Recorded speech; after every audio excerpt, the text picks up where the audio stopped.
If you go back to the summer of 1974, specifically July 24th, you find a Supreme Court that looked very different from the one we have today, but it was facing a remarkably similar question. Richard Nixon was president. He was cornered. He was under investigation.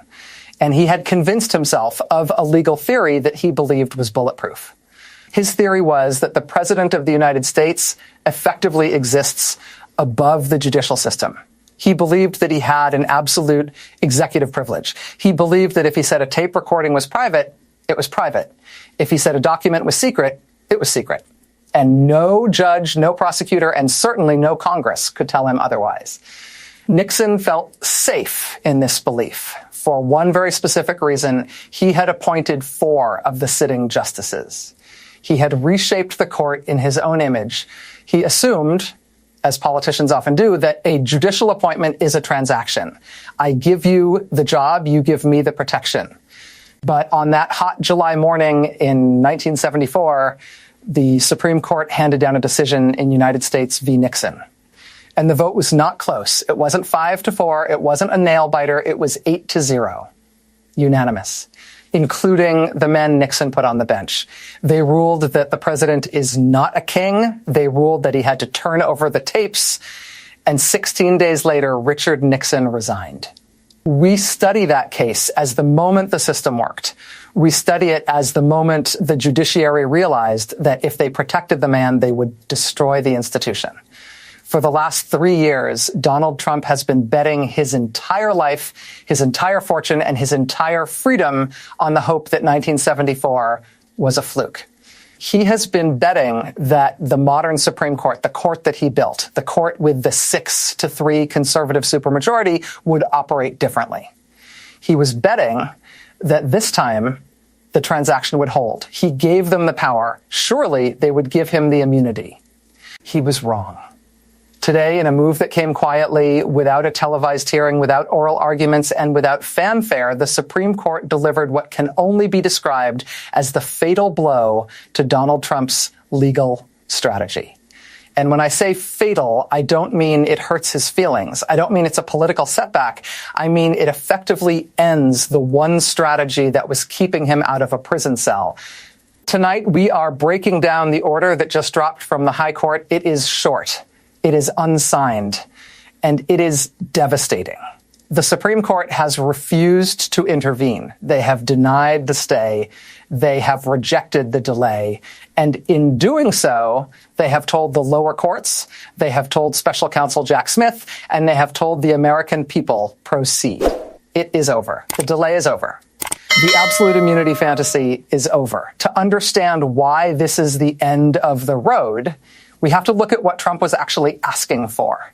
His lawyers didn't go to the Supreme Court arguing that he was innocent. Did you notice that? They weren't arguing the facts. They weren't arguing that he didn't take the classified documents or that he didn't try to overturn the election. They were arguing procedure. They were arguing timing. Their argument was that a former president cannot be tried for actions taken while in office, or at the very least, that the question is so complicated, so novel, so heavy, that the Supreme Court needs to pause everything for 6 months, maybe a year, to think about it. That was the strategy. It wasn't a legal strategy, it was a calendar strategy. The goal was simple: push the trial past November 5th, 2024. If he wins the election, he orders the Justice Department to drop the case. If he loses, he deals with it then. But the goal was to never face a jury before the American people cast a vote. That was Plan A. In fact, it was Plan A, Plan B, and Plan C. And today, the Supreme Court took a lighter to that calendar by refusing to hear the interlocutory appeal, by refusing to grant the stay. They have snapped the rubber band back. The jurisdiction returns to the trial judge. The witnesses get subpoenaed. The jury selection begins. And here is the part that must be causing absolute panic at Mar-a-Lago tonight. There were no dissents. We did not see a furious written dissent from Justice Clarence Thomas. We did not see a sorrowful defense of executive power from Justice Alito. We certainly didn't see a lifeline from Trump's own appointees, Gorsuch, Kavanaugh, Barrett.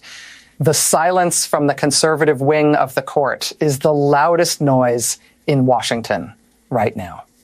It tells us that Trump's legal arguments have become so extreme, so untethered from the history of the Constitution, that even the people he put on the bench to dismantle the administrative state looked at them and said, no, we can't go there. They realized what the Nixon court realized 50 years ago. If you rule that a president is absolutely immune from criminal prosecution, you aren't just saving Donald Trump. You are effectively dissolving the Supreme Court. Because if the president is above the law, then the court has no power over the president. You are voting yourself into irrelevance. So, faced with the choice between saving Donald Trump and saving their own power, the justices chose themselves. This is a catastrophe for the Trump defense team. I have spoken with former federal prosecutors today, people who have tried espionage cases, people who have tried RICO cases, and they all say the same thing. He has no defense on the merits. Without the shield of immunity, what is his argument? Is he going to argue he didn't hide the documents? We have the security footage. Is he going to argue he didn't pressure the Georgia Secretary of State? We have the audio recording. Is he going to argue he didn't incite the mob? We saw it on live television. The only defense was, you aren't allowed to prosecute me. That defense is now dead. And look at the timing. This is happening right as the primary season is concluding. Trump is pivoting to the general election. He wanted to spend the next 6 months doing rallies. He wanted to talk about the border. He wanted to talk about the economy. Instead, because of this ruling, he is going to spend the next 6 months sitting at a defendant's table in a freezing cold courtroom in Washington, D.C., listening to his own former chief of staff, his former vice president, and his former White House counsel testify against him. He is going to be tethered to that courtroom. And the split screen of Trump the candidate versus Trump the convict is not something his campaign can control. But there is a deeper layer to this, and it's about the psychology of Donald Trump. For his entire life, Trump has relied on the idea that everything is transactional and everyone has a price. He believes that loyalty is personal. He thought that by putting Amy Coney Barrett on the court days before the 2020 election, he was buying insurance. He thought that by sticking with Kavanaugh through that brutal confirmation hearing, he was buying a vote. Today proves that he fundamentally misunderstood the institution he was trying to capture. These justices are conservatives, yes. They are overturning abortion rights. They are weakening environmental regulations. They are doing the things the conservative legal movement wants them to do. But they are not Trump employees. They have lifetime tenure. They never have to run for office again. They never have to ask him for a favor again. And today, they cut the cord. It is a betrayal that Trump likely cannot process. You can already see it in the frantic posts on Truth Social. The screaming in all caps about election interference and corrupt courts. But notice who he isn't attacking by name yet. He's attacking the system, but he is struggling to attack the specific justices because they are his legacy.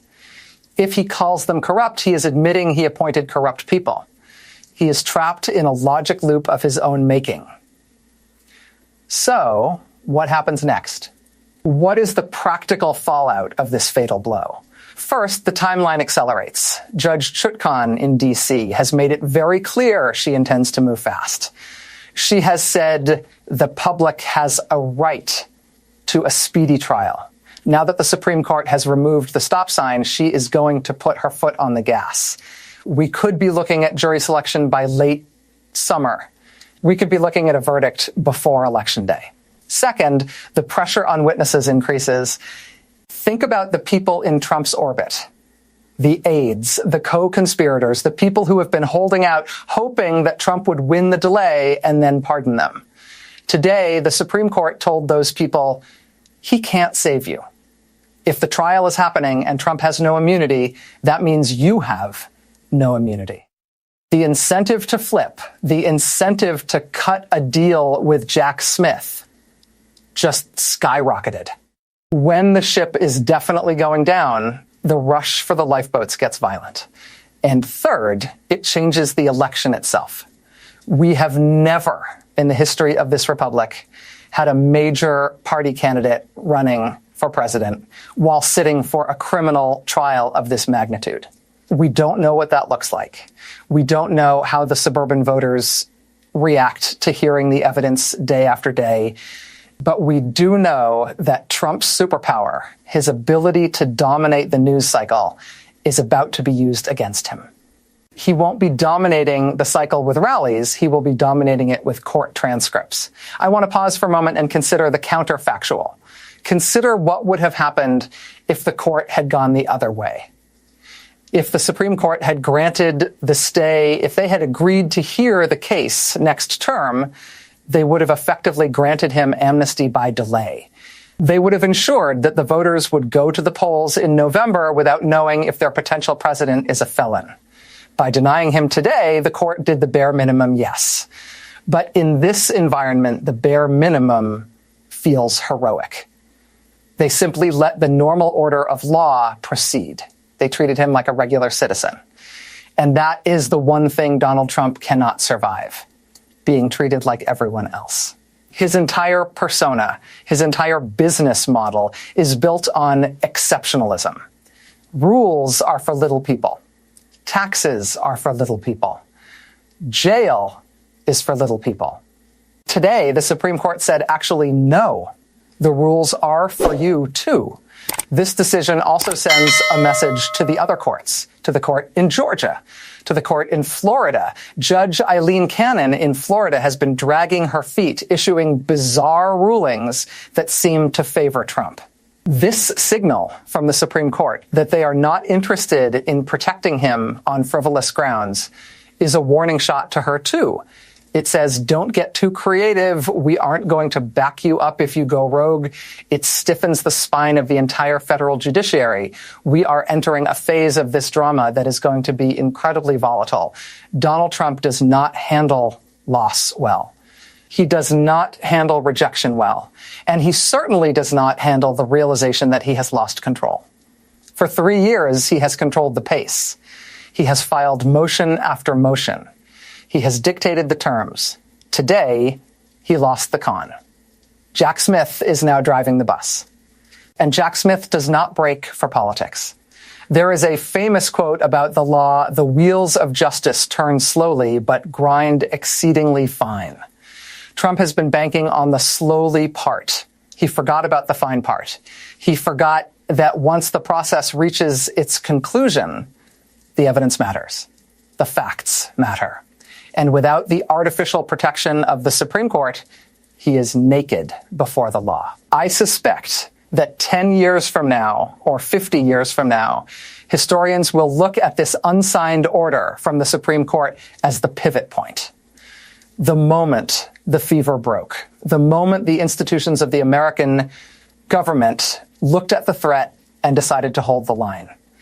It wasn't flashy. It wasn't a dramatic speech from the bench. It was just a denial of a petition. But that denial has reshaped the entire trajectory of 2024. It means we are going to see a trial. It means we are going to see a verdict. And it means that the American people will